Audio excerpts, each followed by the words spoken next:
시간입니다. 우리가 지난 시간까지 의문에 대해서 공부를 했고요. 오늘은 이제 품사 공부 시작해 보도록 하겠습니다. 42쪽입니다. 여러분 교재 42쪽에 품사의 뜻과 분류 기준이라고 되어 있는데요. 교재 준비됐으면 바로 수업 시작하겠습니다.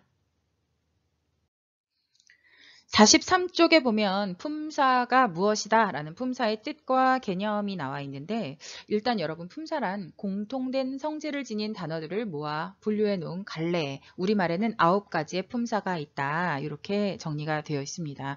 예를 한번 볼게요. 품사라고 하면요, 일단 뒤에 사자로 끝나요. 여러분들이 품사랑 문장 성분을 헷갈리는데, 우리는 일단 먼저 품사부터 배울 겁니다. 문장 성분은 뒤에 이제 문장 파트에 가서 공부를 할 거예요. 자, 일단 품사라고 하는 건 여기 지금 나와 있는 설명처럼 공통된 성질을 지닌 단어들을 모아놨다고 얘기를 했어요. 자, 영희가 사과를 먹는다라는 문장을 가지고 여기 이제 밑에 선생님이 설명을 해놨지만, 영희가 사과를 먹는다 가지고 한번 정리를 해볼게요. 일단 영희가 있고요. 그 다음에 가가 있습니다. 사과가 있고요. 르이 있고 먹는다. 이렇게 구분을 할 수가 있겠어요.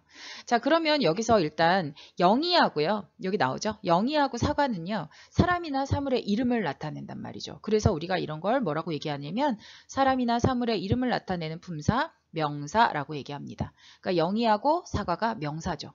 자, 그 다음에 가하고 르이 있어요.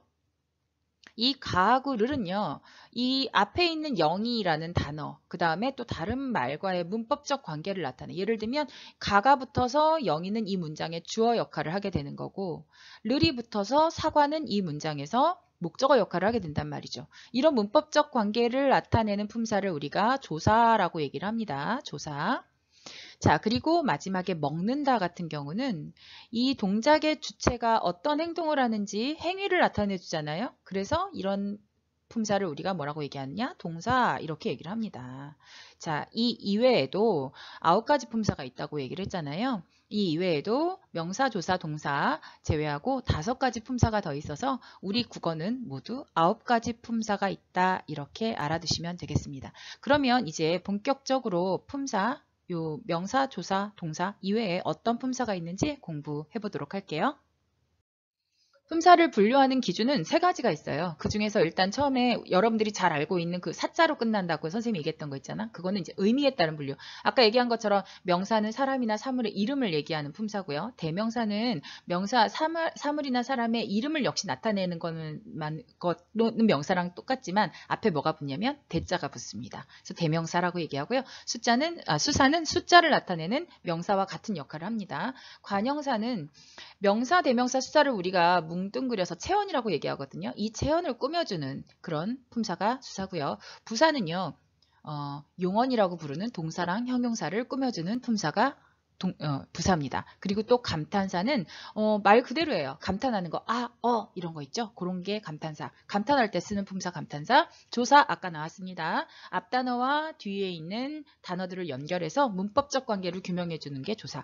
동사, 형용사 여러분 잘 알고 있겠지만 동사하고 형용사는 그 동사 같은 경우는 동자 계속 말이 꼬이네요. 동사는 주체의 움직임, 그 다음에 형용사는 상태, 상황을 표현해주는 품사입니다. 자, 우리말에서 동사, 형용사는 서술어로서 역할을 하고요. 그래서 우리가 이걸 뭐라고 얘기하냐면 용언이다, 이렇게 얘기를 하는데, 두 번째가 바로 이겁니다. 문장에서 어떤 기능을 하느냐에 따른 분류라고 나와 있죠. 이거 지금 다 안 적어도 돼. 뒤에 자세하게 나와 있습니다. 문장에서 어떤 기능을 하느냐에 따라서 체언, 아까 얘기한 것처럼 명사, 대명사, 수사가 체언이고요. 그 다음에 관형사, 부사가 수식어이고요. 그 다음에 감탄사는 자기 혼자 쓰이기 때문에 독립언이라고 부릅니다. 그리고 조사는 다른 단어들과의 문법적 관계를 규명해 주므로 관계언, 그 다음에 동사, 형용사를 용언, 이렇게 분류를 해요.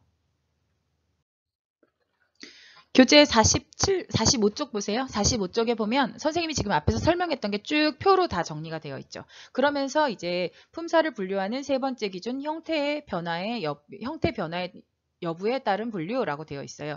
불변어, 가변어라고 얘기하는데 이 말 그대로야. 불변이라는 건 변하지 않는다는 뜻이에요. 가변, 변한다는 뜻입니다. 변화가 가능하고 변화가 불가능하고 그 의미거든요. 그렇다면 변화가 가능하다는 게 무슨 뜻일까?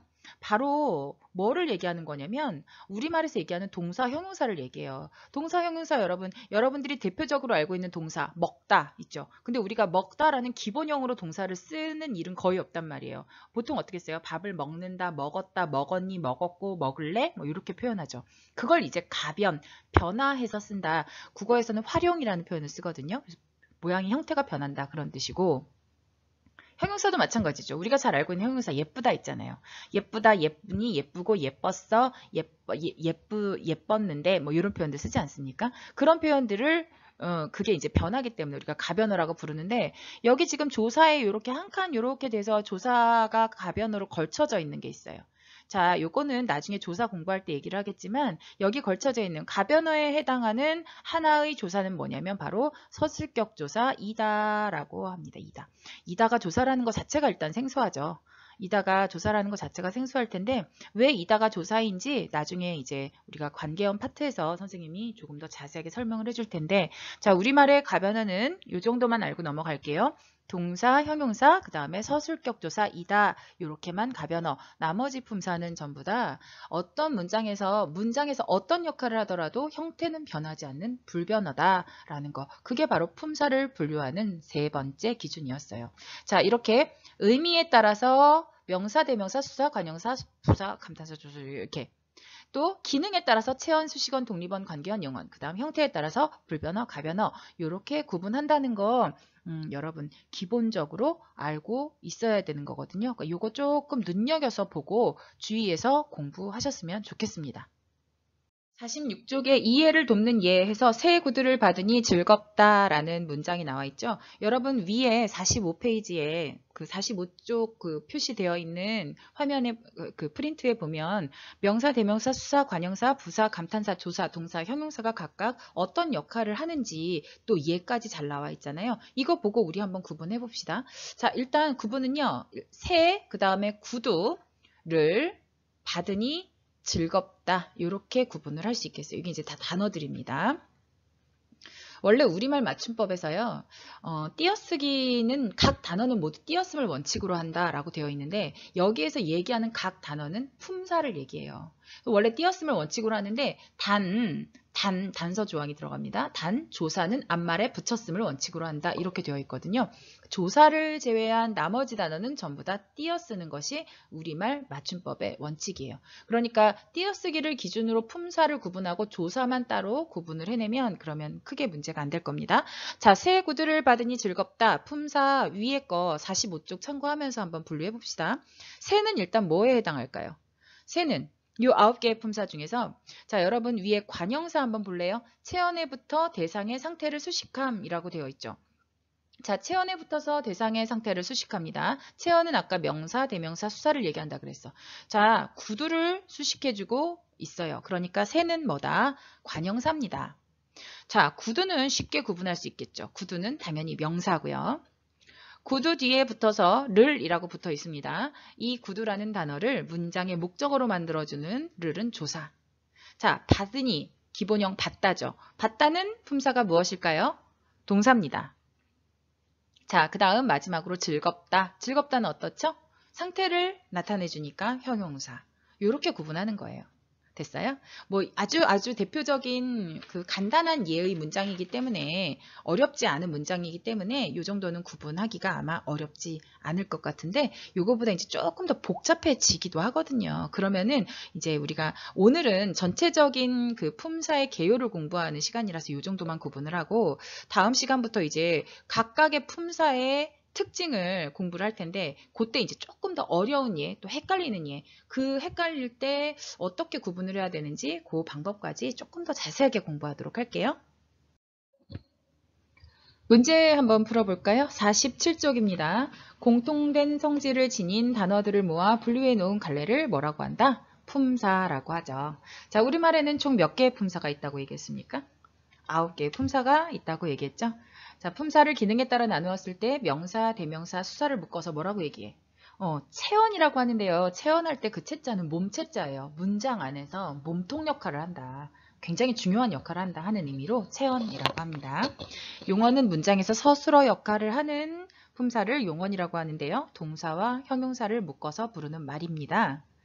우리말은 전통적으로 체언보다는 용언이 굉장히 중요하죠. 우리말은 서술어가 중요합니다. 5번 수식어에는 관형사와 뭐가 있다? 주로 체언을 수식해주는 관형사. 관형사는 체언만 수식해요. 아니면 자기를 수식합니다. 본인이나 관형사, 자기를 스스로를 수식하거든요. 그런데 부사는요, 같은 수식어로 묶이기에는 얘는 너무 하는 게 많거든요. 그래서 일단은 그냥 이렇게만 알아두세요.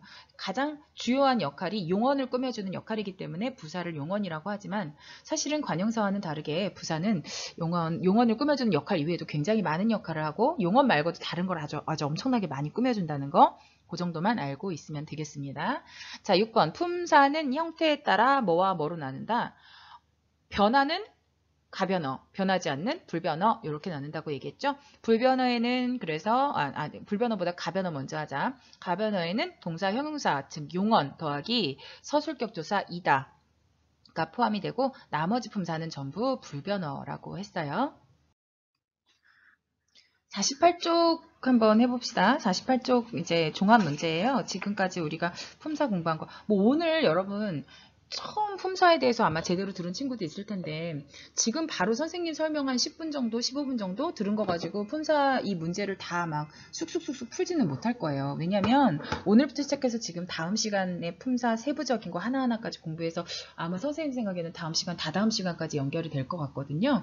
그 정도 하고 또 여러분들이 따로 공부를 해야 이 문제 수월하게 풀 수 있을 텐데 그러니까 앞에 거 보면서 문제 풀어도 돼요. 그러니까 문제 한번 풀어보고 그리고 나서 선생님이랑 답 맞춰보세요. 선생님이 뭐 영상에서 따로 시간을 줄 수는 없으니까 미리 풀어볼 친구들은 좀 먼저 풀어볼 친구들은 영상 지금 잠깐 멈췄다가 문제 풀어보고 답 같이 맞춰보면 되겠습니다. 자, 이제 여러분들이 각자 문제 풀어봤다 치고 선생님하고 지금부터 답을 한번 맞춰보도록 할게요. 어머나 깜짝이야. 어머나 감탄했잖아요. 그쵸? 깜짝 놀랬잖아. 감탄사입니다. 차가 빨리 달린다. 자, 차가 달리긴 달리는데 어떻게 달리냐면 빨리 달려요. 동사로 꾸며주고 있죠. 용언을 수식해주는 수식어는 부사였습니다. 나는 수박을 좋아한다. 나라는 단어에 는이 붙어서요. 그래서 이 문장에 주어를 만들어주고 있어요. 조사죠. 꽃밭이 매우 아름답다. 자, 아름답다는 동사일까요? 형용사일까요? 상태를 표현해주고 있기 때문에 형용사라고 보면 되겠죠. 그가 범인이다. 그를 잡아라. 조사가 붙었어요. 그렇지만 사람 이름이 대놓고 나온다든지 사물의 이름이 나오지는 않죠. 대신 사람이나 사물을 지칭하고 있습니다. 대명사. 어머니가 새 옷을 사주셨다. 옷은 옷인데 새 옷이래요. 체언을 수식해주고 있네요. 관형사. 세종대왕이 한글을 만드셨다. 자, 세종대왕이 한글을 만드셨다니까 명사. 자, 나는 형이 하나 동생이 둘 있다 그랬어요. 형이 하나 동생이 둘이니까 수사죠. 자, 수사. 지호는 강아지 한 마리를 기른다. 기른다는 무엇일까? 동사. 그렇죠. 됐어요? 자, 마지막 10번, 12번 빈칸 채우고 오늘 수업 마무리하도록 할게요. 자, 10번. 명사, 대명사, 수사 우리가 묶어서 뭐라고 한다 그랬지? 문장의 몸통 역할을 한다. 그래서 체언이라고 했어요. 자, 수식어에는 부사 말고 또 뭐가 있을까요? 그렇죠. 관형사. 자, 그 다음에 조사, 관계연, 서술격 조사 이다 들어갔고, 이게 이제 불변어라 그랬습니다. 감탄사와 조사까지 문장에서 어떤 형태로 쓰여도 형태가 변하지 않는 거 불변어. 자, 그 다음에 가변어는 용언이 있었는데 용언에는 바로 동사, 형용사 두 가지가 있다고 얘기했죠. 그리고 서술격 조사 2단은 다음에 조사 공부할 때 선생님이 조금 더 자세하게 설명해 주도록 하겠습니다. 오늘은 이렇게 품사 개요만 간단하게 공부를 했고요. 다음 시간에 이제 품사 하나하나에 대해서 자세하게 함께 공부해보는 시간 갖도록 할게요. 수고하셨습니다.